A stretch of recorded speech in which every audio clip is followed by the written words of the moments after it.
that's a real danger. Yes. Well, now I have two questions since you just said that. One is, how can we then work with the astral? Is there any way we can influence the astral? We are to influence each other, to bring each other to the brotherhood of man, and to help each other, as you said, reveal, grow from the inside out. So we're helping each other in the gross world. But if HPB says that entities and souls are very much alive in the astral, how can we then influence them at the same time? And then I have another question after that. How can we influence the souls in the electromagnetic field? Is that your question? I guess so. To help them. To help them. First of all, have we developed ourselves on the physical plane? Do we know how to act altruistically, knowingly, for the betterment of the other on the physical plane? That's the first question we need to ask ourselves, and everyone can answer that for themselves. This is a very fast-moving recording angel.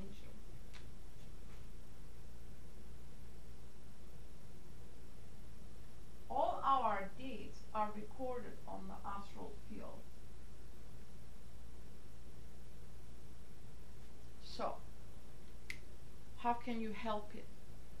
By properly attending. Where is that thing you read from, please? By properly attending to your natural duty is how you help. Let me have that article, please. Which one? The first paper? The one that you read from this morning.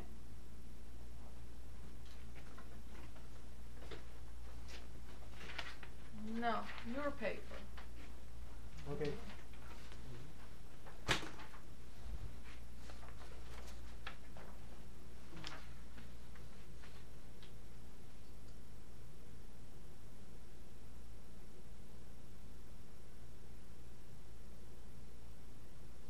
Says here, the path of immortality is an obligatory pilgrimage that each of us must take.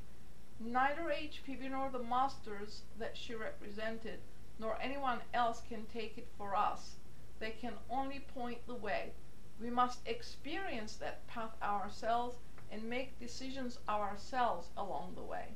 The path to immortality is a very challenging and slow process.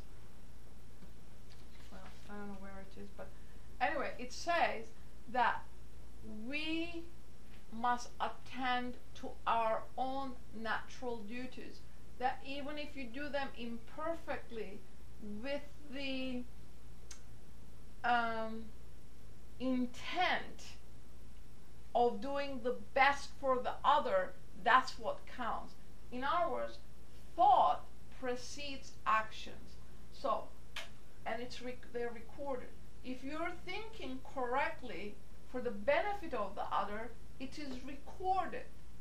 Is that then love? Of course it is. It's love, compassion, all of it is in there. This core is an expression of love, compassion, bliss for all with no difference. Each one of us are exactly of the same value to the core of this essence. We are of the same value, regardless of what kind of body, what kind of mind, what kind of circumstances we have. We are of the same value to this center we came from. We have the same potentiality to be developed, but our circumstances are different because life is on a continuum. Depending what we had done in our previous lives, this is an effect that follows from that. So if you want to have better opportunities in the future, not because you're stuck on that as an idea, but as a natural outcome of your deeds, then you do altruism. We list all this stuff here. What's the other side? Altruism. Compassion. Yeah. Altruism. Generosity. Thoughtfulness.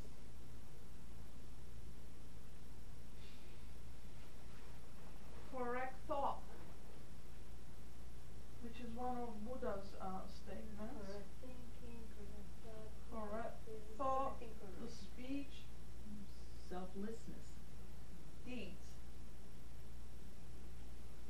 all that, all of it. But the thought, in other words, what precedes the thought, what would that be? What precedes your thought? The intent. Intent. The intent carries the heaviest in this list.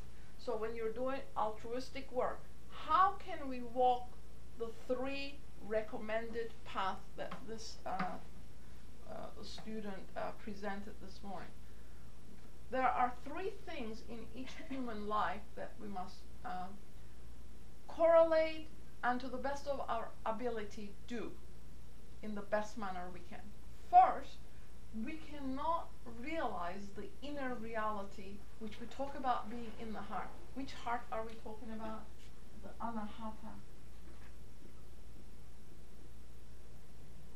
This corresponds to the universal heart. There is a heartbeat, a universal heartbeat. So as we are trying to correspond ours to it, we get closer and closer to this core. This is where we're going, okay?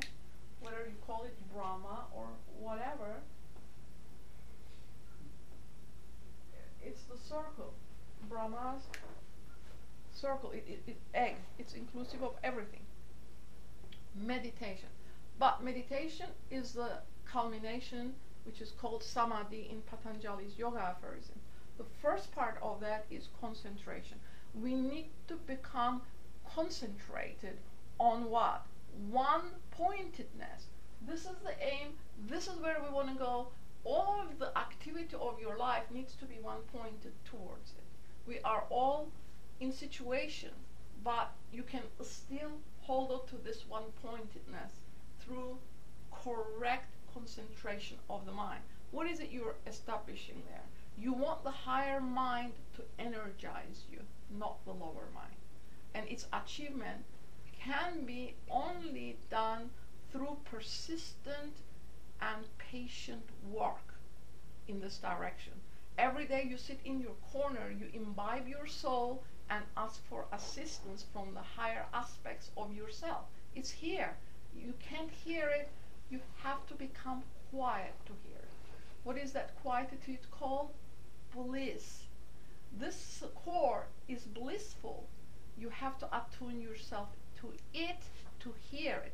It's there. It will show you the way if you persistently go after it.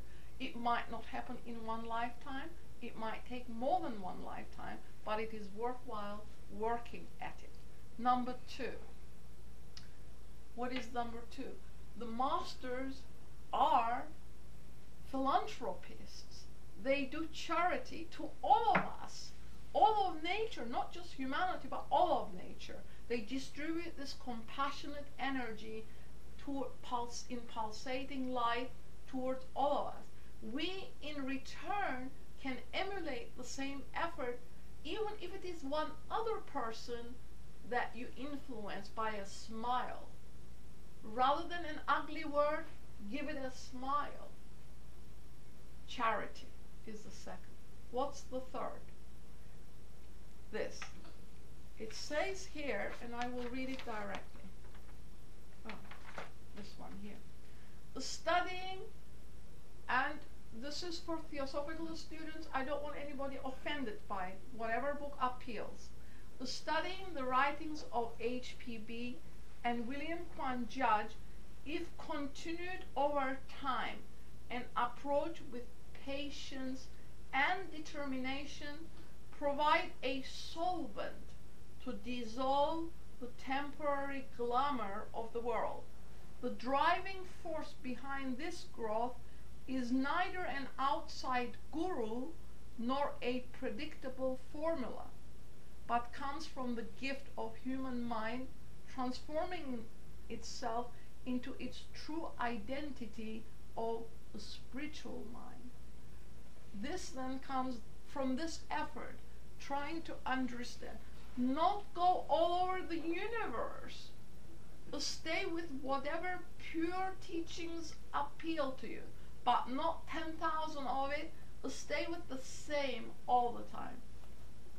If this is what appeals, stay with it, because it's a complete system, and in that complete system there is hidden wisdom and guidance, and not it cannot be gotten at until our inner faculties are activated.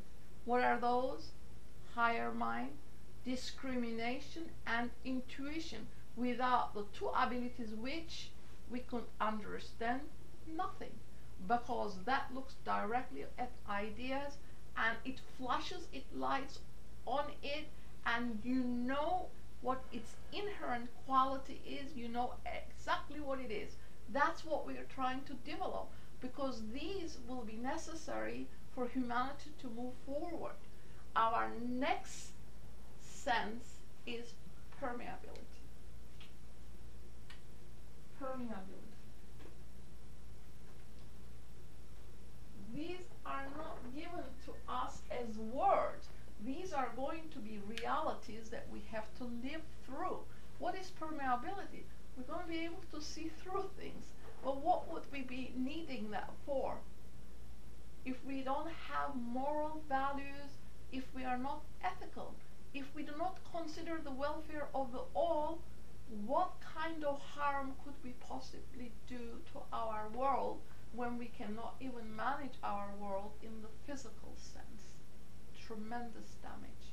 That is why humanity first must get ethics and morality and unity and brotherhood under its belt before it's given higher powers of operation.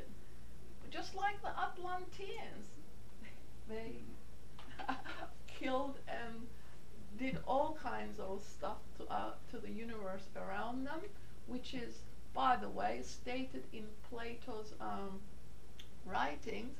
And when I read it at first, I thought it was imaginary, but it is the real thing that he tells us. That was a glorious age, by the way, that Atlanteans lived, but they abused their powers, so they sank. We don't want to do the same thing.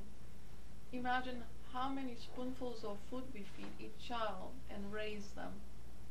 Let us then move forward. Thank you. Oh, if you have another question, I'll answer it privately and release the